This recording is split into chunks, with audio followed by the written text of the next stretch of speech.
Boker Tov. Euh, Aujourd'hui, on va donc parler de la paracha de Vayeshev et plus particulièrement, on va parler de la personnalité de Yaakov. En effet, dès le début de la paracha, et en fait c'est déjà aussi vrai dans la paracha de la semaine dernière, on remarque que Yaakov a reçu de Dieu la possibilité, ou on peut dire comme ça, le véritable, une espèce d'avancement spirituel, que dorénavant son nom sera Israël et plus Yaakov. Mais tout de suite, Rachid fait remarquer que dans le même verset où Dieu annonce à Yaakov que son nom est devenu Israël, eh bien, le verset réutilise tout de suite le nom de Yaakov. C'est-à-dire que Yaakov change de nom, il devient Israël, mais le nom Israël et le nom Yaakov continuent à perdurer chacun de son côté en parallèle. Il est appelé parfois Israël, parfois Yaakov. Ce qu'on va voir aujourd'hui dans le Hémek Davar, c'est qu'il va essayer de nous montrer qu'il y a une raison à chaque fois où on utilise le terme Yaakov, le nom Yaakov, pardon, et les fois où on utilise Israël. Et ce qui va être intéressant grâce à cela, c'est de comprendre aussi la relation particulière qu'il y a entre Yaakov et Yosef.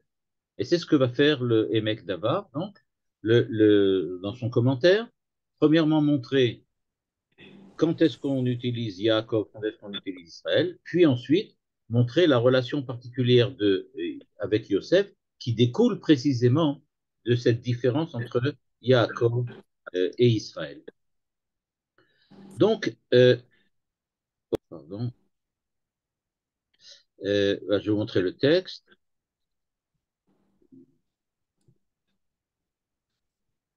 Voilà. Bon, je vais mettre ça dans le coin. J'espère que ça ne va pas cacher. Si ça cache le texte, alors dites-le moi pour que ça soit plus facile. Je vais essayer peut-être de l'augmenter un petit peu. Voilà, a priori, ça devrait marcher comme ça. Ok, on va commencer donc par le verset très connu. Vatamot Rachel, Vatikaver bederech Ephrata ibet Lachem. Rachel, euh, Rachel est décédée et elle est donc morte sur le chemin. Vayatsev Yaakov Matseva al Kvurata. Il a donc posé là-bas un monument. Matsevet Kvurat Rachel Adayom. On sait que c'est le lieu où Rachel a été enterrée. C'est là où il y a le mausolée là, de Rachel. Vaïssa Israël, Vayet Oalo mi al et Migdal. C'est-à-dire, on nous dit que Yaakov a posé la Matseva, mais c'est Israël qui est parti en voyage.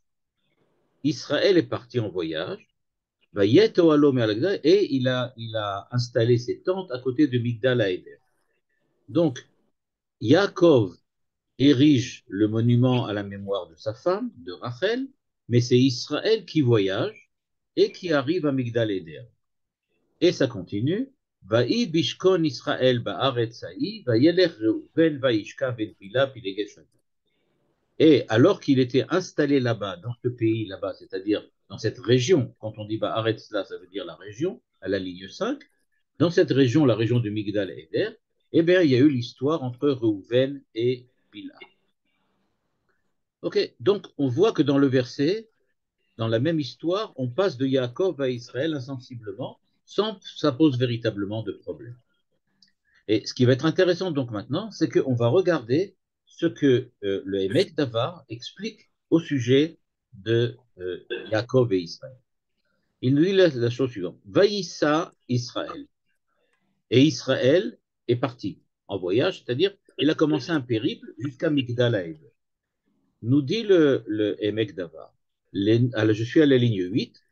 Les Nochart Saharo Mimitat Rachel הלך בדבקות והתבודדות כדרך ישראל, ובזה מצא דרך הקודש לכבלוני, pardon, לכבלוני בשמחה. C'est-à-dire, nous dit le mec d'Ava, il y a quelque chose qui est considéré comme se comporter en tant qu'Israël.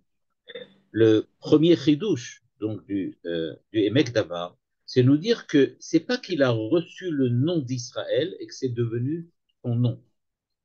Le nom Israël, c'est un nom qui est attribué à Yaakov quand il se comporte d'une certaine façon. C'est en rapport avec son comportement et pas en rapport avec son identité. C'est pas parce que maintenant il s'appelle Israël que c'est fini et qu'il n'a plus d'autres noms. Mais en fait, il s'appelle Israël parce que se comporte d'une certaine manière. Quand il se comporte de cette manière-là, à ce moment-là, il s'appelle Israël. Et de quelle manière s'agit-il? C'est ce que le natif nous explique à la ligne 8. Les nochar tsaharo mimitat Rachel, à la suite du décès et de la douleur de Yaakov, à la suite du décès de Rachel, Allah bedvekut ou beitboded. Il se comportait d'une manière différente que d'habitude et il était à ce moment-là, il est parti avec itbodedut, c'est-à-dire qu'il s'isolait un petit peu, il était isolé, il voulait rester seul, donc il voulait rester seul avec, avec sa douleur, on peut dire comme ça, et il était aussi dans un état de dvekut, d'adhésion à Dieu.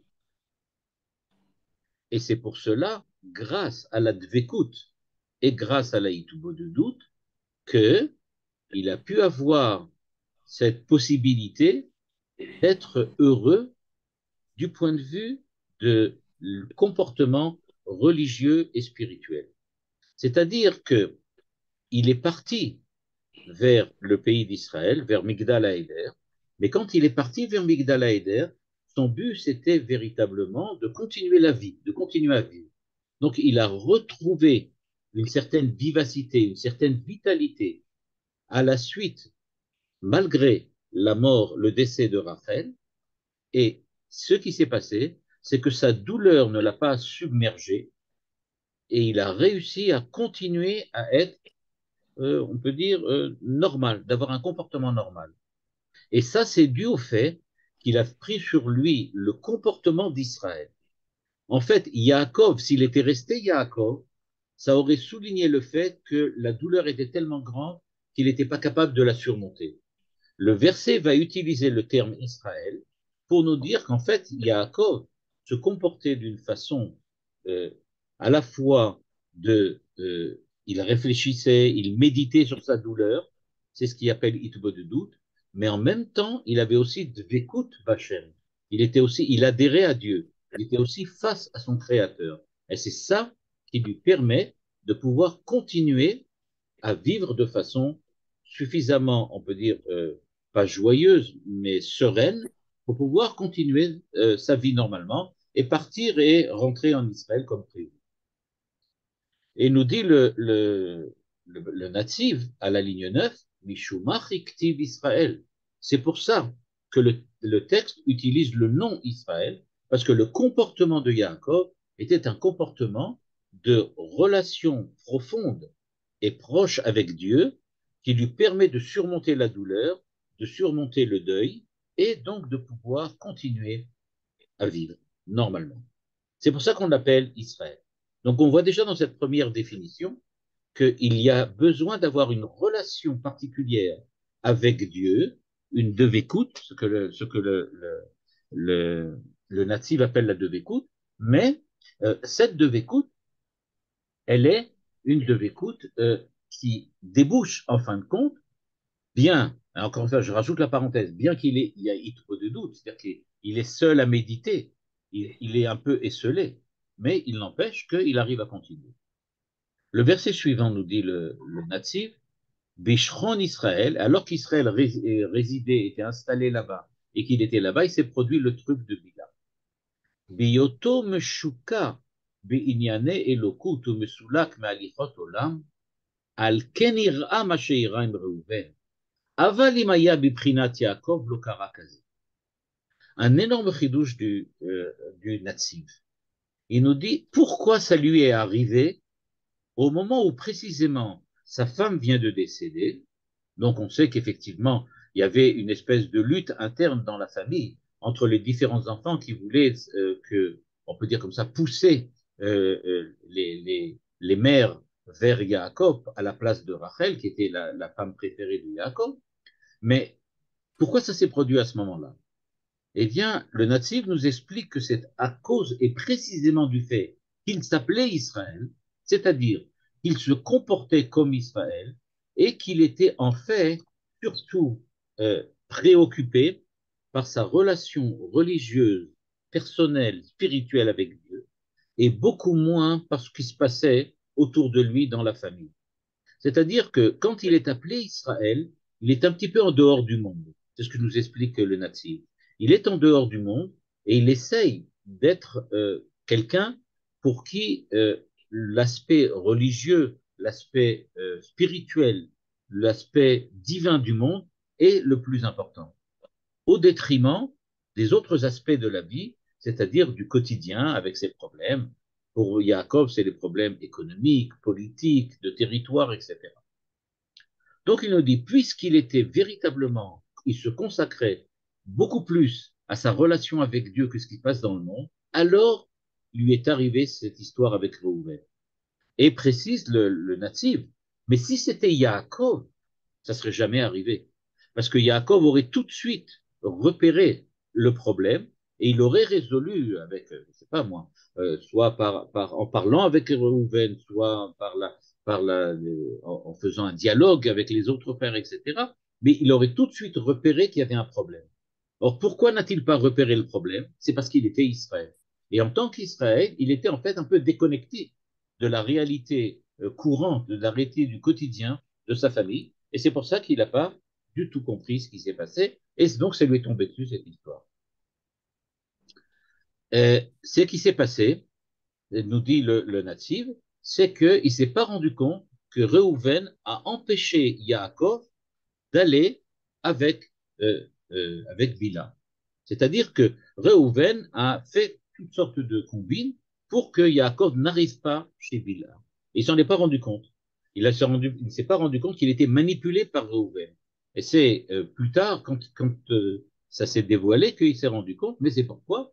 Parce que il était dans l'État d'Israël, c'est-à-dire qu'il était en fait en train de surtout se pencher et de se consacrer à sa vie spirituelle, à la méditation spirituelle et pas du tout à ce qui se passe autour de lui.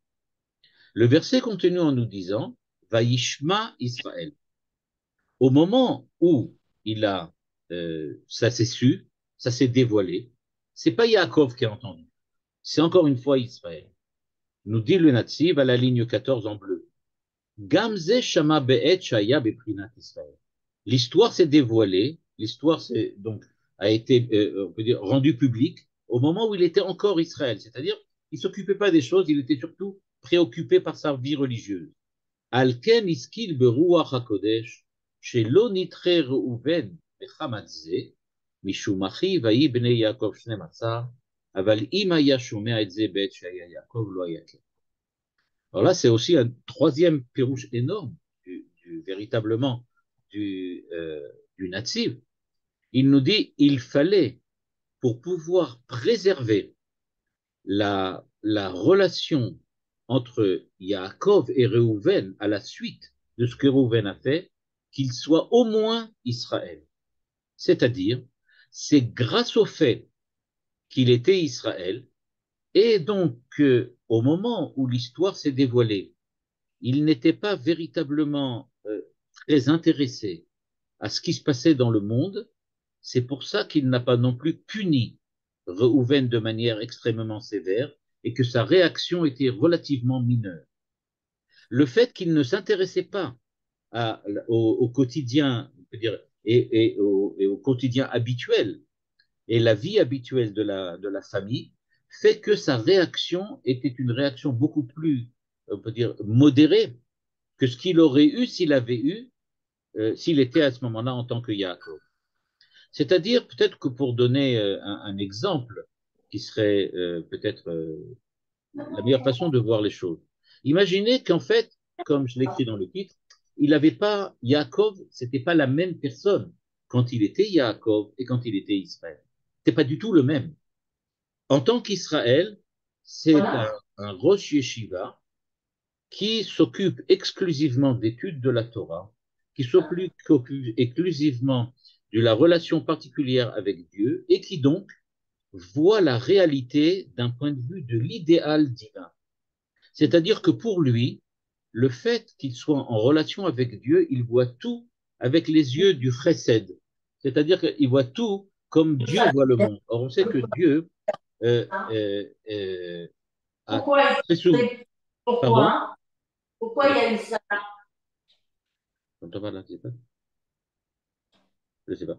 Donc, ce qui s'est passé, c'est que euh, Yaakov, quand il est dans cet état-là d'Israël, ce qui l'occupe, c'est regarder le monde selon la vision que Dieu a du monde. Or, on sait que Dieu est Rachamim, il est Chesed, c'est-à-dire que il fait le bien, chez tout le monde, et il fait le bien chez tout le monde. Et quand il fait le bien chez tout le monde, eh bien, ce qui se passe, c'est que lui aussi, Yaakov, voit le monde de telle manière qu'il veut le bien pour tous. Ce qu'il veut, c'est que tout le monde puisse continuer à vivre dans le monde et à bénéficier des bienfaits de Dieu. Et donc, ce qui s'est passé, c'est qu'il n'a pas Et vu. à quoi tu t'en es rendu compte? Parce que Qui c'est qui parle là? On entend quelqu'un qui parle tout le temps là? C'est Elisabeth Benamou. Vous pouvez couper son micro? Oui, je coupe là. Vous pouvez le Voilà, faire. voilà, c'est bon. Et donc, ce qui s'est passé, c'est donc que Israël, en tant qu'Israël, était donc nécessairement proche de Dieu, et puisqu'il était proche de Dieu, il avait une vision du monde proche de celle du Créateur, c'est-à-dire qu'une vision de bonté et de bienfaisance envers le monde. Et c'est pour ça que sa réaction face au problème de Réhouven a été extrêmement, on peut dire comme ça, mineure, extrêmement, on peut dire, gentille. Il a réalisé gentiment à ce qui s'est passé, alors que s'il avait été Yaakov, c'est-à-dire l'homme politique, eh bien, il aurait certainement réagi de façon beaucoup plus ferme et avec beaucoup plus de rigueur. Donc, première explication du natif, c'est que c'est deux comportements complètement différents. D'un côté, on peut dire c'est un prophète Rosh Yeshiva, de l'autre côté, c'est un homme politique et un homme militaire. Donc, c'est complètement différent. Un homme d'action face à un homme de pensée, un intellectuel. Et c'est pour ça que les réactions sont différentes. Maintenant, regardez, ça c'était donc, c'est au verset, ça c'était au chapitre Lamed Hey, donc précédemment. Maintenant, ici, dans notre paracha, Lamed Zain. Donc là, ce que le natif a fait, c'est que donc, j'avais le passage dans lequel le natif explique la différence entre Israël et Yaakov dans la paracha de la semaine dernière. Dans notre paracha, ça commence de la même manière. Vayeshev Yaakov, Be'eretz Megurei Aviv. Donc, Yaakov est installé là où son père était installé, où Yitzhak était installé. Et les Toldot Yaakov, ça continue toujours Yaakov. Yaakov ben Yosef ben Shvaïs Reshana, on nous dit voilà, il était avec les enfants de Bila et de Zilpa, et il racontait du mal à son père. Verset 3, ligne 20, Veuille Israël à Av et Yosef Mikol Bana. D'après la clé de lecture que nous a transmis le natif, on comprend que ce qui est écrit au verset 3 et ce qui est raconté au verset 1 et 2, c'est pas du tout sur le même plan. Le plan du verset 1 et 2, c'est-à-dire il est installé et voici les histoires de Yosef, c'est sur le plan, j'aurais pu dire, politique, du quotidien, de la vie de tous les jours, c'est-à-dire de la vie sur terre en tant qu'homme. C'est 1 et 2. Quand on nous dit que Israël a avec Yosef, c'est plus du tout en rapport avec ce qui se passe dans ce monde-ci, c'est d'un point de vue spirituel, d'un point de vue religieux. L'amour d'Israël pour Yosef, c'est pas du tout l'amour, j'aurais pu dire, dans le monde physique, dans le monde politique, dans le monde historique, c'est dans le monde religieux. C'est comme si on nous disait, pour donner un exemple, que Hegel était, par exemple, le philosophe Hegel, le philosophe allemand Hegel, était un élève de Kant. Alors évidemment, quand on nous dit qu'il est un élève de Kant, ça veut dire qu'il il était influencé par la philosophie de Kant. Mais quand on dit ça, il est évident qu'on ne veut pas dire élève qu'il était assis dans une classe et qu'il a suivi les cours de Emmanuel Kant. On ne parle pas de la vie du quotidien. On parle au niveau spirituel, c'était un élève, c'est-à-dire quelqu'un qui a subi l'influence de Kant.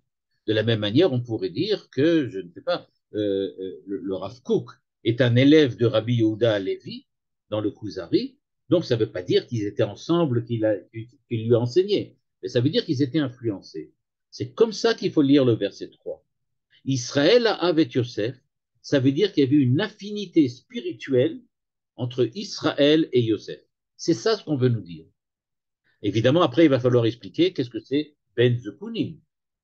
Qu'est-ce que ça veut dire Ben Zekunim? A priori, on a l'impression que le verset nous parle du quotidien en nous disant non, Yaakov aime Yosef parce que c'est le petit dernier. Et on va voir que le Emek Davar va nous expliquer que ce n'est pas le sens du verset. Mais donc, il faut déjà voir.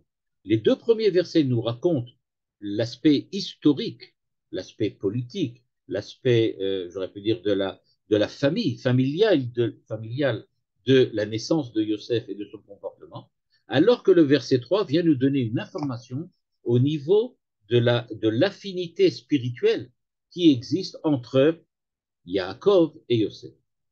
Voilà le texte maintenant du Emek Davar, à la ligne 23. Ve'Israël Ha'av, nous dit le Natsib, l'octive ve'Yaakov Ha'av. Donc, l'elamdenu, shelo aita ha'ava mishum dvarim gufaniim ve'shimush tov, ela shera'a bo inyanim ruchaniim shere'ui le'ahava. Ce que le texte nous dit, c'est pas Yaakov, encore une fois, le père, l'homme politique, celui qui combat quand il le faut, qui aimait Yosef. C'était Israël, le Rav, le prophète, qui aimait Israël. C'est-à-dire qu'il a vu chez Yosef des qualités telles qu'il avait une affinité avec lui, et c'est ça qui a provoqué son amour pour Yosef. Il aimait Yosef en tant qu'esprit, par l'esprit religieux et par l'esprit spirituel, et on peut dire divin, qu'il avait. Et nous dit le Emek Davar, regardez le verset, et vous allez découvrir que le verset est très précis. Ve'Israël avec Yosef, donc, d'un point de vue de la spiritualité et de la religion, et donc de la, pardon, et donc de la prophétie. Mikol Banav. Qu'est-ce que ça veut dire Mikol Banav? Nous dit le Nativ à la ligne 24. Ou ketiv Mikol Banav, velo Mikol Echav. Par la suite, quand on va parler de Yosef, on va parler de Mikol Echav. Il aimait Yosef de tous les frères. Pourquoi? Parce que, Melamdenu, de Mikol Makom, l'Otsad Ma'ala le Huda Voboyoter. Et la mitzad Shema'ala Yetera Shel Yosef, Yoter Misha'ar Banav, Aïta, Beteva Yaakov, Asher Miteva Abanim Leishtavot, Leteva Aviem. Pourquoi aimait-il Yaakov? Yaakov aimait-il Yosef? Mikol Banav. Pas par rapport aux frères, mais par rapport à lui. J'explique. On nous dit que l'amour de Yosef par Yaakov était un amour qui était déclenché par la relation particulière père-fils, et pas par le fait que parmi les frères, il était celui avec lequel Yaakov avait le plus d'affinité. C'est-à-dire, c'était en tant que père que Israël aimait son fils, et pas du tout en tant que parmi les frères, c'est celui que je préfère. C'est-à-dire, il ne comparait pas Yosef avec les autres frères, et il choisissait Yosef, mais c'est parce qu'il y avait une affinité intime, fondamentale, de son caractère, de sa personnalité avec la personnalité de Yosef, qui faisait que cet amour s'est développé avec le temps. Il aimait Yosef en tant que père. C'est pour ça qu'il préférait Yosef, Mikol Banav, en tant que ses enfants. Parmi tous ses enfants, l'enfant qui lui ressemblait le plus, avec lequel il avait le plus d'affinité, c'était Yosef. Et donc son amour pour Yosef, c'était parce que Yosef avait des qualités religieuses, spirituelles, des qualités qui le mettaient en rapport avec Dieu, qui faisaient que lui aussi, Yosef, était comme Yaakov. Comme si le verset nous dévoilait que l'amour de Yosef, l'amour d'Israël, pardon, de Yaakov pour Yosef, provenait du fait qu'il voyait qu'il servait Dieu de la même façon que lui servait Dieu. C'est-à-dire qu'il voyait dans Yosef, j'aurais pu dire, un troisième visage de Yaakov. Comme si Yaakov, comme je l'ai écrit dans le titre, avait trois visages. Il s'appelait Yaakov quand il était l'homme de la politique, l'homme du réel, l'homme de la, on peut dire comme ça, de la praxis. Il était Israël quand il était l'homme du religieux, l'homme de la relation avec Dieu. Et il était même Yosef. Parce que Yosef, pour lui, c'était lui-même une génération plus tard. Il voyait dans Yosef lui-même. C'est d'ailleurs très intéressant, ici le Hémek Davar n'en parle pas, mais dans la paracha prochaine, dans la paracha on va parler de ce qui s'est passé quand Yosef a été vendu et qu'il était chez Potiphar. Et là-bas, quand il va passer de chez Potiphar, la Midrash nous raconte que quand il était dans la, comment on appelle ça, là-bas chez la femme de Potiphar, elle a voulu attraper, il a eu une vision, il a eu une vision de Yaakov, il a vu Yaakov, et à ce moment-là, il a décidé de ne pas fauter avec la femme de Potiphar. Or, j'ai entendu une fois une très très belle explication, en tout cas qui est une explication réelle, on peut dire comme ça, de réalité très belle, qui dit que, j'avais entendu ça par comment il s'appelle, un des Rosh Hashiva de Malé Adoumou, qui avait dit comme ça. Il avait dit, en fait, chez la femme de Potiphar, il y avait certainement un miroir quelque part. Il y avait des miroirs, semble-t-il. Elle devait avoir un miroir. Ce qui évidemment n'existait pas chez Yaakov. Yaakov, il n'avait pas de miroir avec lui. Ils étaient dans des tentes, ils n'allaient pas se balader avec de l'argent ou de l'argent poli ou avec du cuivre poli pour se regarder. Et donc, comme s'il était dans la chambre ou avec la femme de Potiphar et qu'il y avait un miroir, il s'est vu lui-même dans le miroir et à ce moment-là, il a vu Yaakov. C'est-à-dire que le Midrash nous dit qu'en fait, il se ressemblait aussi physiquement, pas seulement, on peut dire, moralement et religieusement. Donc, tous ces Midrashim semblent dire qu'il y avait une affinité particulière entre Yaakov et Yaakov en tant qu'Israël et Yosef, parce qu'ils avaient la même façon de se comporter. Et donc, la relation particulière dont le verset nous donne ici l'expression, c'est précisément le fait que Yaakov choisit Yosef, pas parmi les frères, mais en tant que père. En tant que père, le fils qui est peut-être le fils qui est le plus fils pour lui, celui pour lequel la filialité est la mieux exprimée, c'est Yosef. Si on devait lui demander quel est le fils qui pour toi est celui qui est véritablement ton fils, il aurait répondu c'est Yosef. Yosef, c'est mon fils. Mais il n'a pas comparé avec les autres frères. C'est pas la comparaison avec les autres frères qui lui importait, mais c'est le fait qu'il était en relation avec lui. Et donc, c'est par comparaison avec lui, avec Yaakov, que Yosef a été choisi, et pas en comparaison avec les frères. Il n'était pas mieux que les frères, il était la meilleure représentation de Yaakov lui-même. Et donc, ce qui s'est passé, comme j'ai dit dans le titre, c'est qu'en fait, il y avait trois personnalités Yaakov. Il y avait la personnalité Yaakov, donc celui qui est le dirigeant de la famille. Il y avait Israël, l'homme religieux proche de Dieu. Et il y avait Yosef, qui était une représentation de Yaakov, encore une fois, et qui lui aussi était proche de Dieu comme Yaakov. Maintenant, il va falloir nous expliquer, alors qu'est-ce que c'est Ben Zukunim?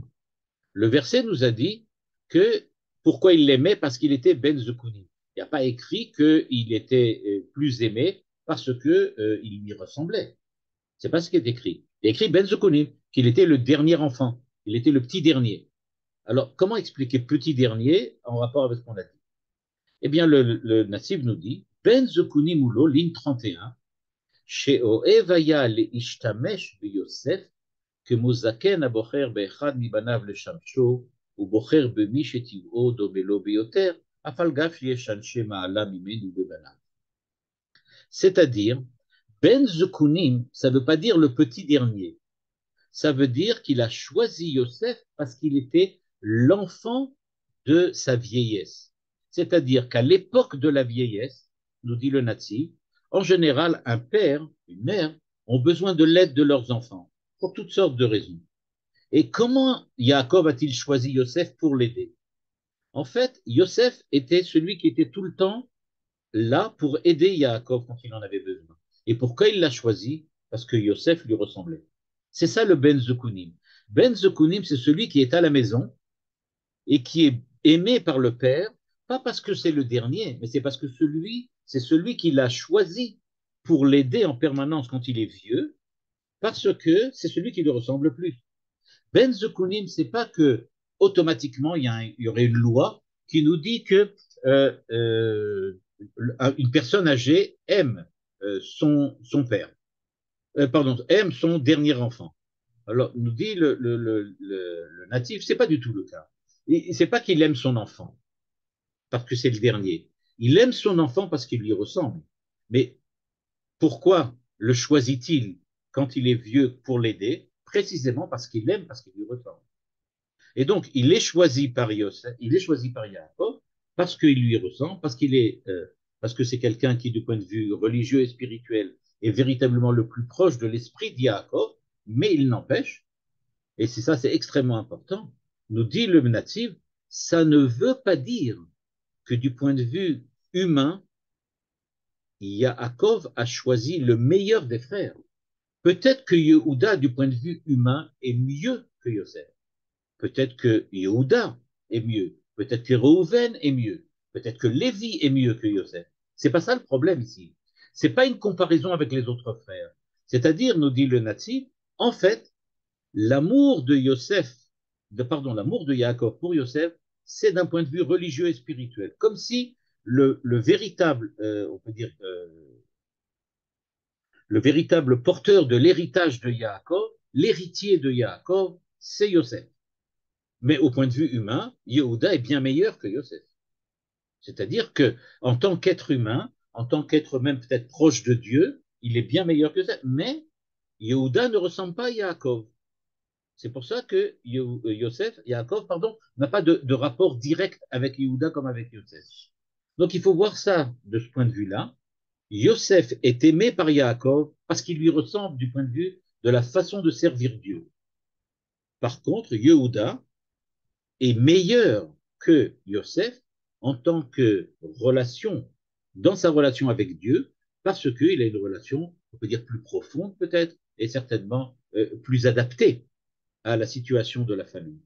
Et donc, ce qui se passe, c'est qu'il y a un amour particulier entre Yaakov et Yosef parce qu'ils se ressemblent, j'aurais pu dire, au Beth Midrash et au Beth Knesset. La manière de prier de Yosef, la manière d'étudier de Yosef, c'est comme Yaakov. C'est pour ça qu'ils ont une affinité entre eux et que Yaakov le préfère. Et c'est lui que Yosef, que Yaakov a choisi pour le servir quand il est âgé, parce que c'est comme ça que ça se fait naturellement. Un père choisit celui qui lui ressemble. Mais du point de vue humain, du point de vue religieux, du point de vue spirituel, du point de vue de la relation avec Dieu, Yehuda, semble-t-il, est mieux que Yosef. Et c'est pour ça que l'histoire de Yaakov va passer par Yehuda, et par Yosef, ça va mener à une impasse, comme Manitou l'explique très souvent. Et donc, il va arriver à une impasse par Yosef, alors que Yaakov, lui, que Yehuda va devenir effectivement le père des rois d'Israël. Et il nous explique, pour terminer, והיינו משום מידת החסד ואהבת השלום, שהיא מידתו של יעקב בהליכת עולמו, ובמידה זו היה יוסף מצוין מכל אחד. Et là, on voit et on commence à comprendre, grâce aux natifs, tout ce qui va se passer jusqu'à la fin du livre de Bereshit, et même au début du livre de Shemot. Pourquoi cet amour, pourquoi cette affinité? Le fondement de cette affinité vient du fait que Yaakov est quelqu'un qui cherche l'amour des autres, qui cherche le bien des autres, qui cherche le bonheur des autres, qui qu'il soit et quoi qu'il fasse. Il veut le bien et la paix pour tout le monde.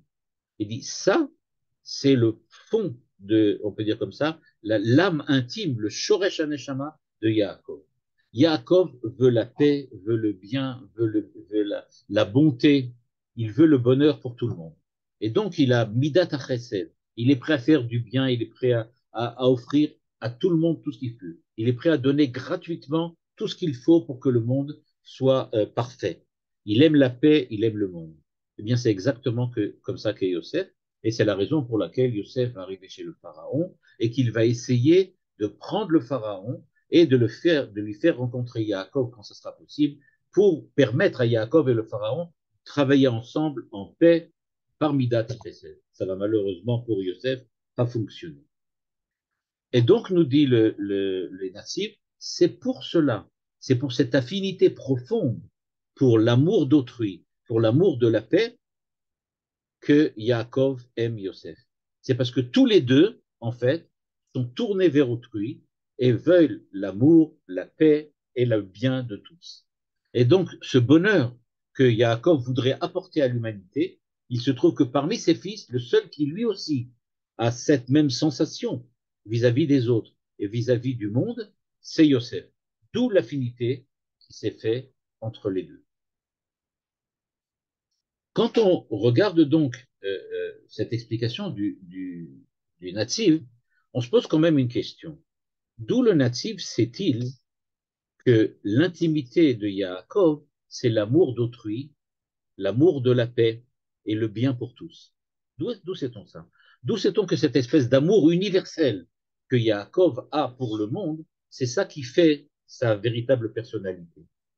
Et la question se pose parce qu'effectivement, le natif, dans le verset de notre paracha, nous dit, dans la paracha de Vayeshev, nous dit c'est ça le fondement de l'affinité entre les deux. Mais d'où le sait-il? Eh bien, en fait, il le sait depuis déjà un bon moment, parce qu'il l'a expliqué au chapitre 31, qu'on va voir maintenant.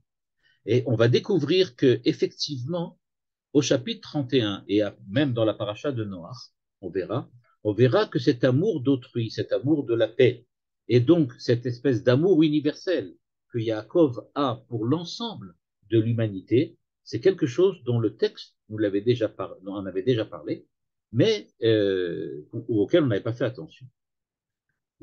En effet, au moment où Yaakov part de chez Lavan,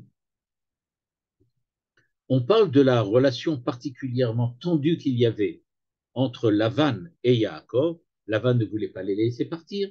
Yaakov voulait quand même partir. Il l'a forcé à travailler. Et après ça, quand il est parti, il l'a poursuivi en lui disant tu m'as volé mes idoles, etc., etc.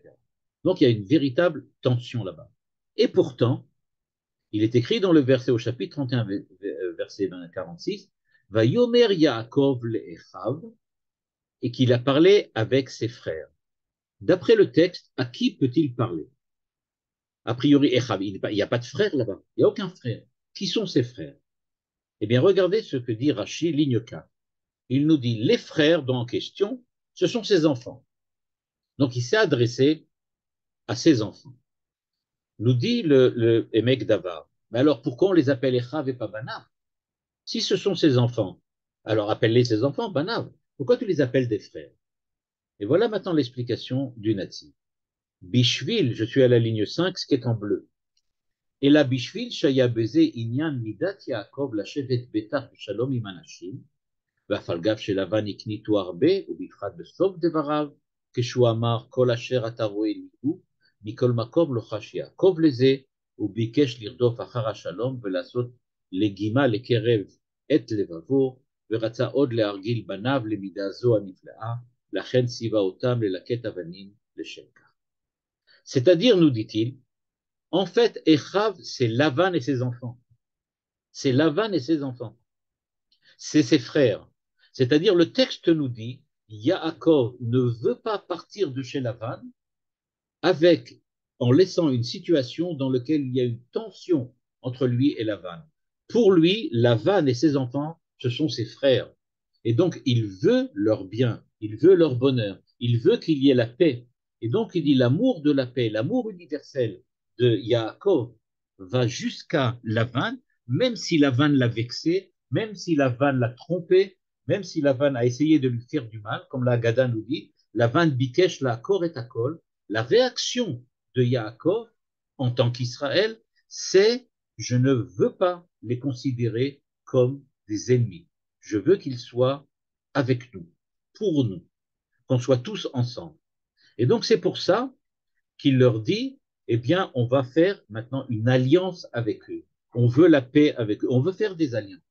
Et ligne 9, Ve'imaya Omer Banai Laktu Avanim, לא היה נלקט בלבבם דרך מוסרי בזה, והיו אומרים בליבם כי עושים ציווי אביהם. לכן קרא, אחי לקטו אבנים, להגיד יושר מידה זו, שגם בלי גזירת האב, יפה לנו לאחוז במידת המיישבת לרקע. Et donc c'est pour ça qu'il appelle ses enfants des frères, pour leur dire, c'est pas en tant que père qui vous ordonne, vous mes enfants, de ramasser les pierres, que je veux que vous ramassiez ces pierres pour faire une alliance, mais que vous soyez comme mes frères. C'est par fraternité que l'on essaye de réagir. C'est pour cela, et peut-être que ça rejoint peut-être un commentaire de Manitou, si, je ne me rappelle pas s'il l'a fait ou pas, mais il me semble qu'il aurait pu le faire, que le fait qu'il appelle ses enfants ses frères, c'est parce que précisément il essaye de résoudre ce que Manitou appelait l'équation de fraternité. C'est-à-dire, il essaye de résoudre ce problème de l'amour universel pour autrui qui manque depuis le début de la création, après le meurtre de Ével par Caïn.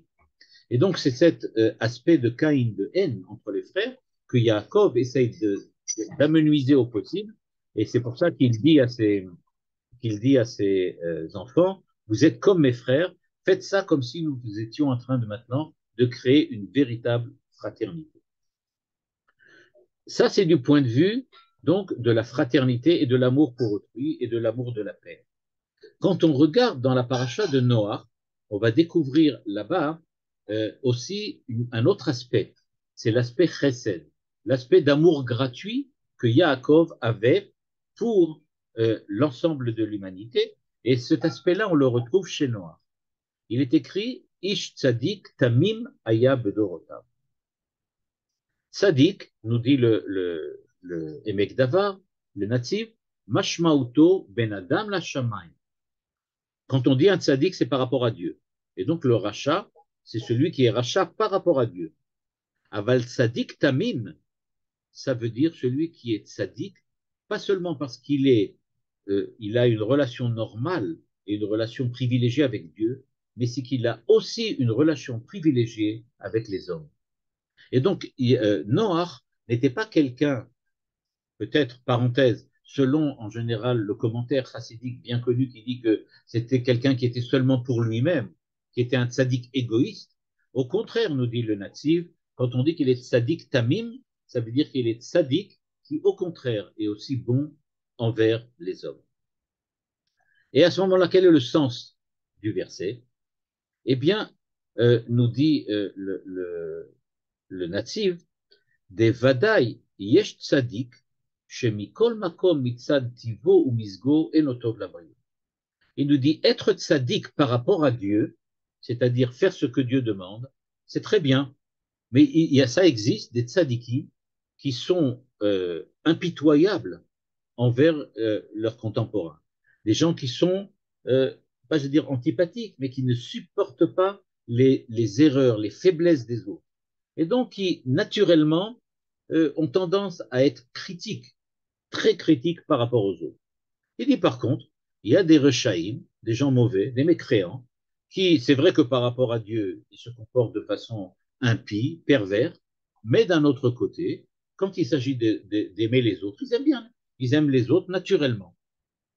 Nous dit le natif, ça c'est vrai au début de la vie. C'est-à-dire, ça c'est les dispositions naturelles de la personnalité. Il y a certains qui ont une disposition naturelle, vraiment, d'être bons envers les autres, mais par rapport à Dieu, ils n'en ont rien à faire. Et inversement, il y a des tzadikim qui sont bons envers Dieu, qui ont une relation avec Dieu, mais avec les autres, non.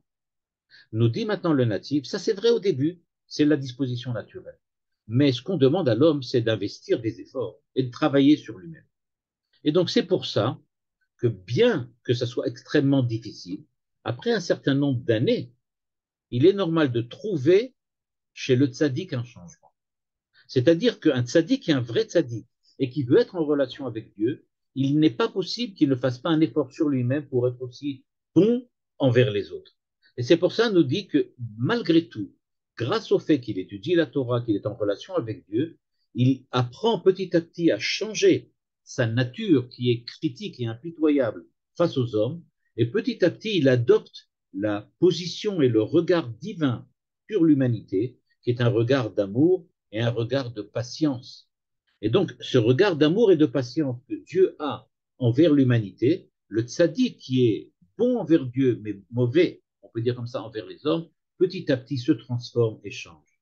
Et donc, petit à petit, il perd cette rigueur et ce manque de pitié qu'il a vis-à-vis des hommes, et il devient lui aussi quelqu'un qui est ouvert, comme Yaakov, qui aime les autres, qui veut la paix, etc.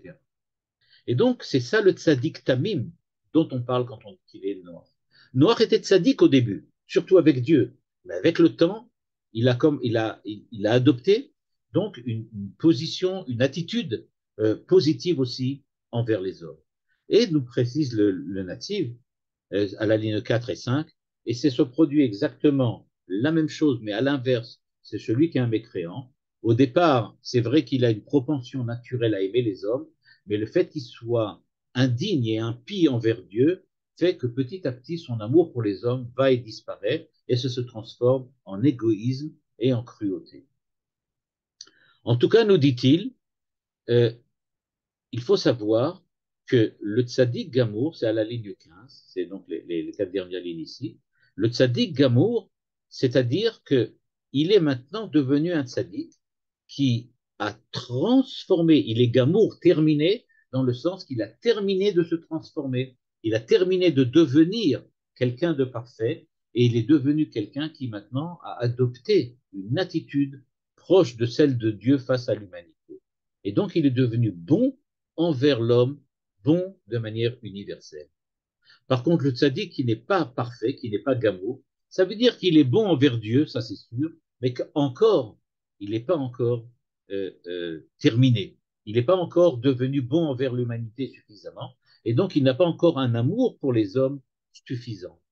Et termine le natif en nous disant, il faut savoir que quand les chachamim dans la Gemara parlent de tzaddik gamour et de tzaddik she'eno gamour, la Torah, dans le langage de la Torah, on ne parle pas de tzaddik gamour, on parle de tzaddik tamim. Et donc, nous dit-il, tzaddik tamim, c'est le tzaddik gamour de la Gemara et de la Mishnah et du Midrash.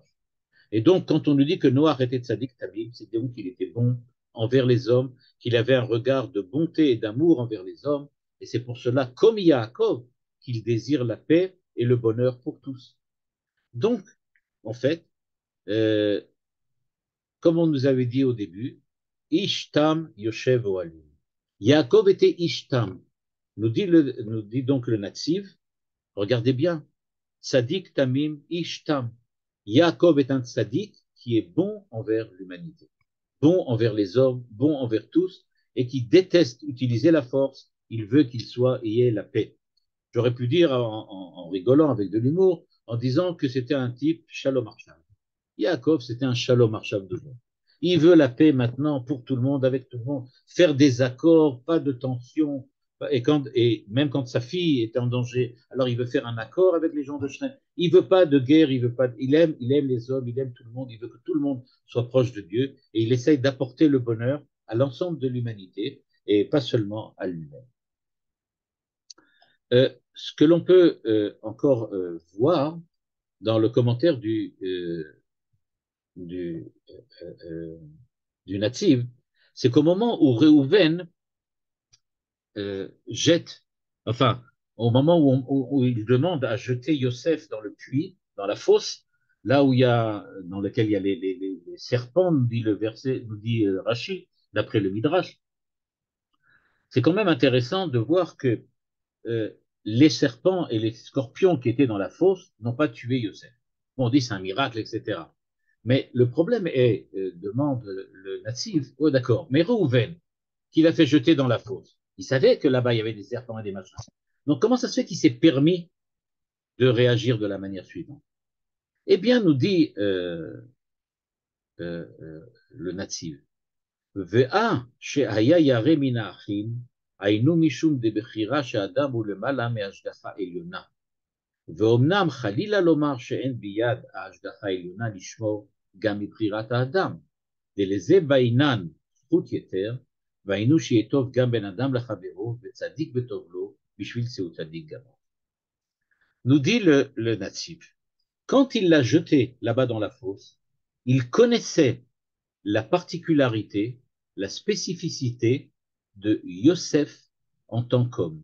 Et il savait qu'il était la représentation, le troisième visage de Yaakov, Yaakov qui était à la fois Yaakov, Israël, et qui était aussi Yosef, eh bien, il savait que c'était un tzaddik gamour, c'est-à-dire un tzaddik tamim. Or, dit-il, dit le Netziv, on sait que Dieu intervient pour sauver les tzaddikim tmimim. Pas les tzaddikim regilim, mais les tzaddikim tmimim.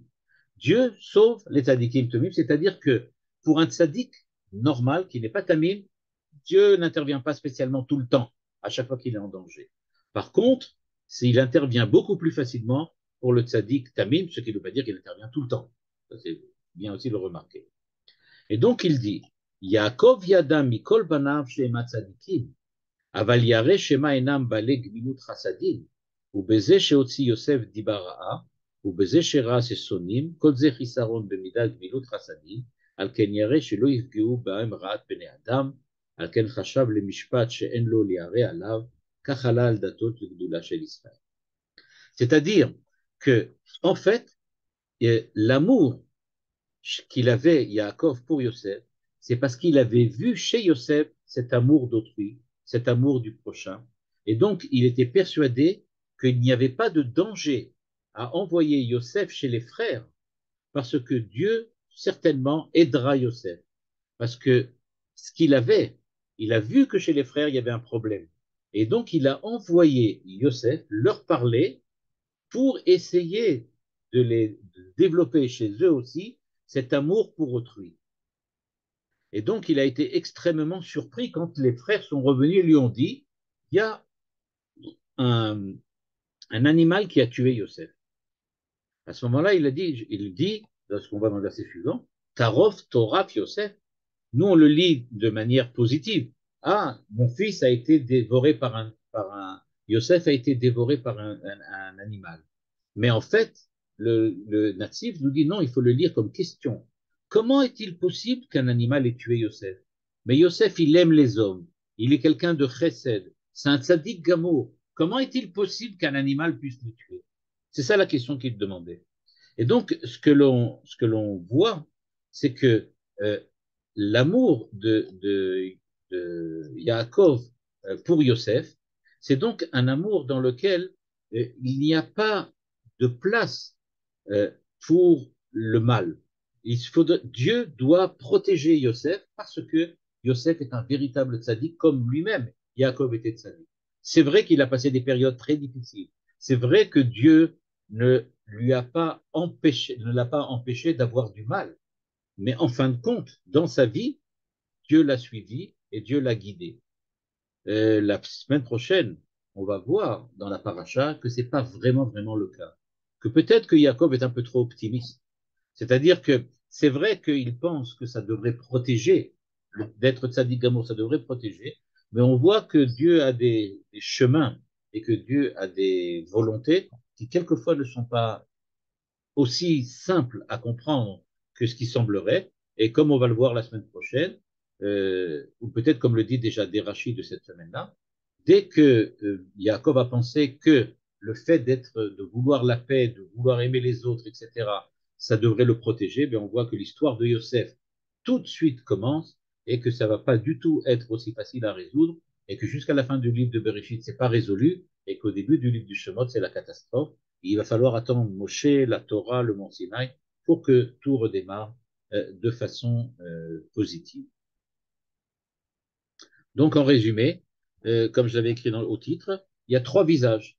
Il y a Yaakov, on peut dire le politicien, l'homme de l'armée, celui qui se bat au quotidien. Il y a Israël, celui qui a la bonté envers les hommes, qui a la relation particulière avec Dieu, celui qui s'occupe exclusivement et se consacre surtout à Dieu, à sa relation avec Dieu, et comment faire que les hommes puissent bénéficier du bonheur que Dieu veut leur attribuer. Et il y a un troisième visage particulier, c'est Yosef.